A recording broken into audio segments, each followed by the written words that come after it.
আসসালামু আলাইকুম। হ্যাঁ, আপনারা দেখতে পাচ্ছেন আমি চলে এসেছি তেল কিনতে। তেল কেনার জন্য লাইন ধরে আছি।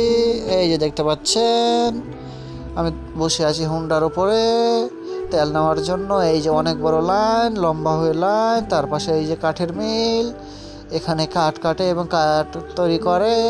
আপনারা দেখতে পাচ্ছেন, এই যে দেখেন কত বড় লাইন। আমার পিছনে অনেক বড় লাইন আছে, আবার সামনে অনেক বড় লাইন আছে, আর আমি মাঝখানে বসে আছি হুন্ডার উপরে।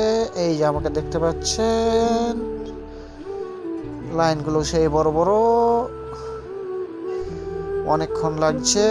এই যে দেখতে পাচ্ছেন হুন্ডার থেকে নেমে অনেক সবাই গল্প করছে। তেল পাওয়া যাচ্ছে না, সবাই ব্যস্ত। হুন্ডা রেখে কেউ ওই যে মোবাইল দেখছে আর বসে আছে। অনেক বড় লাইন ধরে আছে, প্রায় 1 কিলো রাস্তা ধরে লাইন। আমি বসে আছি আর ভিডিও করছি। এই যে আপনারা দেখতে পাচ্ছেন পাশ দিয়ে কত ভ্যান যাচ্ছে, গাড়ি যাচ্ছে। অনেক বড় লাইন, পাম্প অনেক দূরে আছে। আপনারা সবাই আমাকে দেখতে পাচ্ছেন তো। এই যে আমি এখানে বসে আছি, আমার পিছনে অনেক বড় লাইন, সামনেও লাইন, মাঝখানে আমি। এই যে দেখতে পাচ্ছেন কত বড় লাইন। Bye bye.